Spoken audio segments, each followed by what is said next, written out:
బహుశా నేను చెప్పబోయే ఈ వార్త మీ గుండె బరువెక్కించే వార్త. విషాదకర ఘటన సిరిసిల్ల జిల్లా బొప్పాపూర్లో చోటు చేసుకుంది. అత్తతో గొడవపడి వివాహిత బలవన్మరణానికి పాల్పడింది. అయితే పిల్లలు స్కూల్కు వెళ్ళొచ్చేసరికి రమ్య విగత జీవిగా మారింది. తల్లి మృతదేహంపై పడి చిన్నారులు రోధించారు. అమ్మ లేయమ్మ, కళ్ళు తెరవమ్మ అంటూ ఆ పిల్లలు ఏడుస్తుంటే అక్కడ ఉన్న వాళ్ళందరినీ కూడా కంటతడి పెట్టించింది. కృష్ణహరి రమ్య దంపతులకు 3 పిల్లలు. ఇక కృష్ణహరి దుబాయ్లో ఉద్యోగం చేస్తున్నాడు. అయితే రమ్య అత్తతో గొడవ పడింది. అప్పటికే పిల్లలు స్కూల్కి వెళ్ళిపోయారు. పిల్లలు స్కూల్ నుంచి తిరిగి వచ్చేసరికి అత్తతో గొడవ పడిన రమ్య బలవన్మరణానికి పాల్పడింది. తీరా పిల్లలు స్కూల్ నుంచి రాగానే తల్లి విగత జీవిగా కనిపించింది. ఆ తల్లిని చూసి ఒక్కసారిగా ఆ పిల్లలు తల్లి మృతదేహం పడి అమ్మ లే అమ్మ, కళ్ళు తెరవమ్మ అంటూ గట్టిగా ఏడ్చారు. సిరిసిల్ల జిల్లా ఎల్లారెడ్డిపేట మండలం రాచర్ల బొప్పాపూర్ చెందిన కృష్ణహరి రమ్య దంపతులకు ఈ 3 పిల్లలు. హరి దుబాయ్లో ఉద్యోగం చేస్తున్నాడు. ఇంట్లో అత్తతో గొడవపడి రమ్య ఉరేసుకొని చనిపోయారు.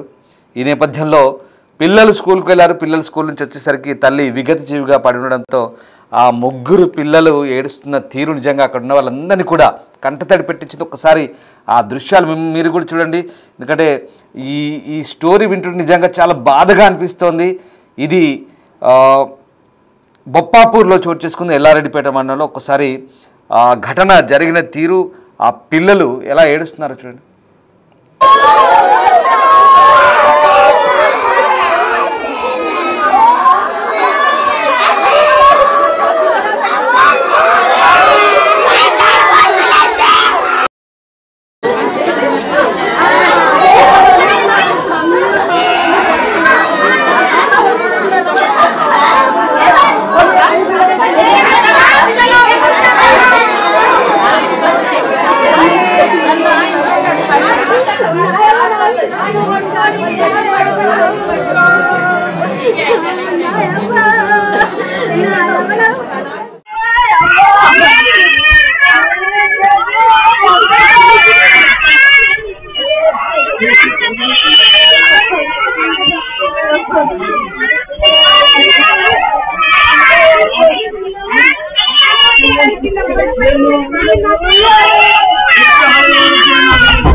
భరించింది ఇప్పుడేమైంది మరి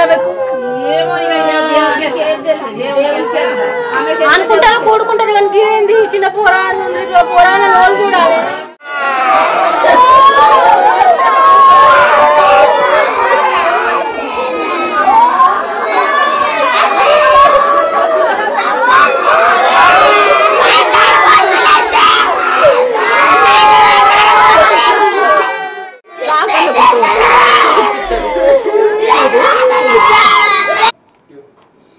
చూసారుగా ఆ పిల్లలు ఏడుస్తున్న తీరు నిజంగా అక్కడ ఉన్న వాళ్ళందరినీ కూడా కంటతడి పెట్టించింది. అప్పుడే స్కూల్ నుంచి వచ్చారు, కానీ ఇంట్లో జరిగిన గొడవ ఆ పిల్లలకి తెలియదు.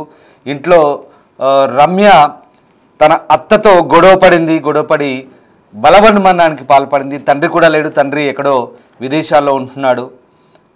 అత్తతో గొడవపడ్డ రమ్య ఇక బలవన్మరణానికి పాల్పడింది.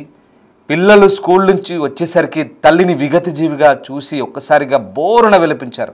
అమ్మ లేవమ్మ అంటూ ఆ పిల్లలు కళ్ళు తెరవమ్మ అంటూ ఏడుస్తున్న తీరు అందరినీ కూడా నిజంగా అక్కడున్న వాళ్ళందరినీ ఏడిపించింది, కంటతడి పెట్టించింది. పొద్దున్నే చక్కగా తయారు చేసి తలదువ్వి అన్నం తినిపించి డ్రెస్ వేసి నిజంగా పిల్లల్ని తయారు చేసి పంపించిన ఆ తల్లి మళ్ళీ వాళ్ళు స్కూల్ నుంచి తిరిగి వచ్చేసరికి విగత జీవిగా పడి ఉండడంతో ఒక్కసారిగా పిల్లల బాధ చెప్పరానిది. ఒకసారి చూడండి, ఆ పిల్లలు అప్పటికే ఇంట్లో తల్లి చనిపోయిన స్థితిలో ఉంది. పిల్లలు అప్పుడే స్కూల్ నుంచి తీసుకొచ్చారు. అప్పుడే పిల్లల్ని ఇంట్లోకి తీసుకెళ్తున్న క్రమంలో ఉన్నటువంటి దృశ్యాలు అవి. ఇక తల్లి డెడ్ బాడీపై పడి ఏడుస్తున్న దృశ్యాలు, కొన్ని నిబంధనల దృశ్యం మేము మీకు చూపించలేకపోతున్నాం. పిల్లలు అప్పుడే ఇంటి నుంచి స్కూల్ నుంచి తిరిగి వచ్చారు. అదిగో ఆ లోపల తల్లి విగతజీవిగా పడి ఉన్న విషయాన్ని ఇంకా అప్పటికే కన్ఫ్యూజన్లో ఉన్నారు పిల్లలంతా కూడా. ఆ ముగ్గురు పిల్లలు అసలు ఏం జరిగింది వాళ్ళ తల్లికి అంటూ ఆ పిల్లలు అప్పటికే చుట్టుపక్కల జనాలంతా గుమిగూడడం, వాళ్ళ ఇంట్లో ఏదో జరిగిందని తెలుసుకునే కన్ఫ్యూజన్ లోపే ఇక తమ తల్లి లేదు, కన్న తల్లి లేదు అని తెలుసుకొని జీర్ణించుకోలేక పిల్లలు ఏడుస్తున్న తీరు కూడా నిజంగా అందరినీ బాధ పెట్టించింది, నిజంగా కంటతడి పెట్టించిన పరిస్థితి. తండ్రి దుబాయ్లో ఉంటున్నాడు, తల్లి అక్కడ ఆ ఇంట్లో ఉంటున్నారు అత్తతో కలిసి. కానీ అత్తతో పడ్డ గొడవ కారణంగా బలవన్మరణానికి పాల్పడింది. నిజంగా ఆ పిల్లల్ని ఒంటరి చేసి ఆ తల్లి వాళ్ళను వదిలి వెళ్ళిపోయింది. పిల్లల పరిస్థితి ఏంటి ఇప్పుడు? ఆ పిల్లల బాధ వర్ణనాతీతంగా ఉంది. నిజంగా చూస్తున్న వాళ్ళందరినీ కూడా కంటతడి పెట్టించింది. రైట్, అసలు ఏం జరిగింది? మా కొలీగ్ శ్రీనివాస్ జాయిన్ అవుతున్నారు. శ్రీనివాస్, ఇక్కడ ఈ ఘటనకు సంబంధించి అసలు ఏం జరిగింది? స్థానికంగా అత్త కోడలు గొడవపడ్డ నేపథ్యంలో కోడలు బలవన్మరణానికి పాల్పడ్డట్టుగా చెప్తున్నారు. అసలు కారణం ఏంటి? ఆ దృశ్యాలు చూస్తున్నా నిజంగా ప్రతి ఒక్కరిని కంటతడి పెట్టించే ఆ దృశ్యాలు. అసలు ఏం గొడవ ఏంటి? ఎందుకు వాళ్ళు వచ్చేలోపు ఇతను ఎందుకు బలవన్మరణానికి పాల్పడింది? రమ్య ఇటు ఉరివేసుకోవడానికి కుటుంబ కలహాలే కారణమని చెప్పి అయితే తెలుస్తున్నది. ముఖ్యంగా కుటుంబ కలహాలతోనే కలత చెంది రమ్య ఆత్మహత్యకు పాల్పడినట్టుగా అయితే పోలీసులు అయితే ధృవీకరించినటువంటి పరిస్థితి కనబడుతుంది. ముఖ్యంగా ఆ చిన్నారులు ఏడుస్తున్న తీరు మాత్రము ఆ గ్రామం లోపల అందరినీ కన్నీరు పెట్టిస్తున్నటువంటి పరిస్థితి కనబడుతున్నది. రాజన్న సిరిసిల్ల జిల్లా ఎల్లారెడ్డిపేట మండలం బొప్పాపూర్ లోపల ఉండేటువంటి ఈరవేణి రమ్య ఇటు కొద్ది రోజుల క్రితమే తన భర్త దుబాయ్కి వెళ్ళడం జరిగింది. ఆ ముగ్గురు పిల్లలతో కలిసి ఇటు బొప్పాపూర్ లోపలనే ఉండడం జరుగుతుంది. అయితే ఆ కుటుంబము లోపల ఉన్నటువంటి అత్తతో కొద్ది రోజులుగా అయితే ఆ కుటుంబ కలహాలు ఉన్నట్టుగా ఇది తెలుస్తుంది. వారిద్దరూ కొన్ని సందర్భాల లోపల ఇద్దరు ఒకరినొకరు దూషించుకోవడము, గొడవపడము చేస్తున్నటువంటి పరిస్థితి కనబడుతుంది. ముఖ్యంగా ఈ రోజు ఇటు పిల్లలు స్కూల్ కు వెళ్ళిన తర్వాత అయితే రమ్య ఇంట్లోనే ఉరి వేసుకొని ఆత్మహత్య చేసుకున్నది.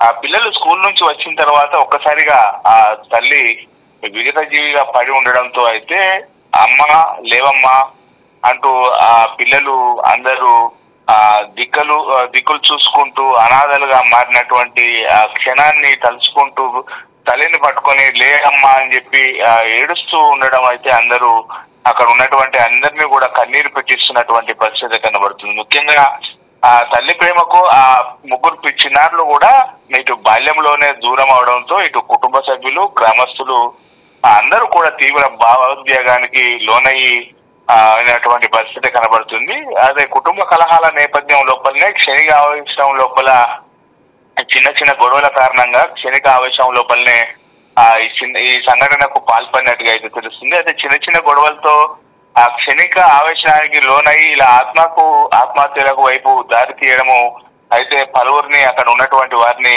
కలవరబెడుతున్నటువంటి పరిస్థితి కనబడుతుంది. కనీసం ఆ తల్లికి చనిపోయే ముందు అయినా కానీ ఆ పిల్లల భవిష్యత్తు గుర్తుకు రాలేదా, తనకు ముగ్గురు పిల్లలు ఉన్నారు అని చెప్పి విషయం గుర్తుకు రాలేదా అని చెప్పి ఆ గ్రామస్తులైతే ఇటు వారికి ఇటు అంటే ఆ చిన్నారుల యొక్క ఏడుస్తున్న తీరును బట్టి అయితే వారు తల్లి ఎంత పని చేసింది, ముగ్గురు పిల్లలను వదిలి ఎలా వెళ్ళిపోయింది, కనీసం ఆ పిల్లలు ఆత్మహత్య చేసుకునే ముందు ఆ పిల్లలు గుర్తుకు రాలేదా అని చెప్పి గ్రామస్తులు, కుటుంబ సభ్యులు కన్నీరు మున్నీరుగా అయితే విలపిస్తున్నటువంటి పరిస్థితి కనబడుతుంది. ఏదేమైనప్పటికీ చిన్న చిన్న గొడవలకు ఇలా క్షణికావేశముతో ఆత్మహత్యలు చేసుకోవడము అయితే ఇటు కనీసం పిల్లలను ముఖమైనా చూడాలి, కనీసం పిల్లలైనా గుర్తు తీసుకోవాలి అని చెప్పి అయితే గ్రామస్తులు కోరుతున్నటువంటి పరిస్థితి కనబడుతుంది. Right Srinivas, thanks for the update. So బొప్పాపూర్లో జరిగింది ఘటన. నిజంగా ఆమె బలవన్మరణానికి పాల్పడిన తర్వాత పిల్లల భవిష్యత్ ఏంటనేది ఇప్పుడు ప్రశ్నార్థకంగా మారిన పరిస్థితి. కనీసం ఆ చిన్న పిల్లలు, స్కూల్కి వెళ్ళే పిల్లలు, ఆ పిల్లల్ని చూసుకునేందుకు ఎవరో ఒకరు ఉన్నప్పటికీ కూడా అట్లీస్ట్ కన్న తల్లితో సమానంగానైతే ఎవరు చూడలేని పరిస్థితి ఉంటుంది. ఎంత ఇంట్లో చూసుకునే వాళ్ళు ఉన్నా కూడా కన్న తల్లి ప్రేమ అనేది చాలా అది అనిర్వచనీయంగా ఉంటుంది, అద్భుతంగా ఉంటుంది. కానీ ఇప్పుడు ఆ ప్రేమను ఇక్కడ నుంచి ఆ పిల్లలు నోచుకోలేరు. ఇక ఆ ప్రేమకు దూరమైన పరిస్థితి. విగత జీవిగా తల్లి పడి ఉండటాన్ని చూసి ఆ ముగ్గురు పిల్లలు కూడా నిజంగా వాళ్ళు రోధిస్తున్న తీరైతే కంటతడి పెట్టేస్తున్న పరిస్థితి కనబడుతుంది. ఒకసారి ఆ పిల్లలు వచ్చేలోపు అప్పటికి ఇంకా ఇంట్లోనే ఆమె బలవన్మరణానికి పాల్పడి ఉంది. అక్కడ కిటికీ పెకిలించి లోపల నుంచి డోర్ తీసి ఆమెను బయటికి తీసుకొచ్చారు. ఆ పిల్లలకు అప్పటికి కూడా బయట నిలబడ్డారు. ఏం జరుగుతుందో తెలియని పరిస్థితి. అంతటి దారుణ ఘటన ఇది. ఇంట్లో అత్తతో గొడవ పడ్డట్టు తెలుస్తుంది. అసలు ఇంట్లో కుటుంబ కలహాలు ఉంటే కనుక మాట్లాడి చర్చించుకొని పరిష్కరించుకోవాల్సిన అంశాలు, లేదంటే అంతలా పొసగకపోతే కనీసం వేరే చోట అయినా కాపురం పెట్టుకొని ఉండాల్సిన పరిస్థితి. కాస్త ఓపిక, కాస్త సంయమనం పాటిస్తే అన్ని అంశాలు పరిష్కారం అవుతాయి. కానీ చిన్న చిన్న తగాదాలకు, గొడవలకు, ఆవేశానికి లోనే క్షణికావేశానికి పోయి బలవన్మరణానికి పాల్పడి ఇంట్లో విషాదాన్ని నింపడం అనేది చాలా దారుణం. అందుకే చూడండి, అప్పటికే పిల్లలు చేరుకున్నారు. ఆ కిటికీలను పెకిలించి ఆమెను లోపల నుంచి తీసుకురావడానికి లోపలికి దూరి లోపల నుంచి గడియ తీసి మళ్ళీ ఆమెను బయటకు తీసుకొచ్చిన తెలిసింది. ఇది బొప్పాపూర్లో జరిగిన నిజంగా దారుణమైన ఘటన. ఆమె భర్త దుబాయ్లో ఉంటాడు హరి. అత్తతో ఏదో అంటే చిన్న చిన్న విభేదాలు ఉంటాయి అత్త కోడల మధ్య, అంతేగాని ఇలా ఆ ముగ్గురు పిల్లలు చూడ ఎంత చిన్న పిల్లలు. ఆ ముగ్గురు పిల్లల్ని పొద్దున్నే స్కూల్కు రెడీ చేసి పంపించిన ఆ తల్లే మరి ఎందుకు అంత ఆ రకంగా ఆలోచించిందో. మరి పిల్లల భవిష్యత్ ఏంటి, పిల్లల్ని ఎవరు చూసుకుంటారని కనీస ఆలోచన కూడా చేయకుండా పిల్లల్ని ఒంటరి చేసి వెళ్ళిపోయిన తీరు మాత్రం అందరినీ కలిసివేస్తుంది. నిజంగా అక్కడ ఉన్న వాళ్ళందరినీ కూడా ఒక్కసారి పిల్లలు రాగానే ఆ తల్లిని విగతిజీవిగా చూసి లేయమ్మ అంటూ వాళ్ళు ఏడ్చిన తీరు కూడా అక్కడ అందరినీ కూడా కంటతడి పెట్టించింది. ఎల్లారెడ్డిపేట మండలం బొప్పాపూర్లో జరిగింది ఈ ఘటన. ఇక ఈ ఘటనపై ప్రస్తుతం అయితే పోలీసులు కేసు నమోదు చేసి దర్యాప్తు చేస్తున్నారు.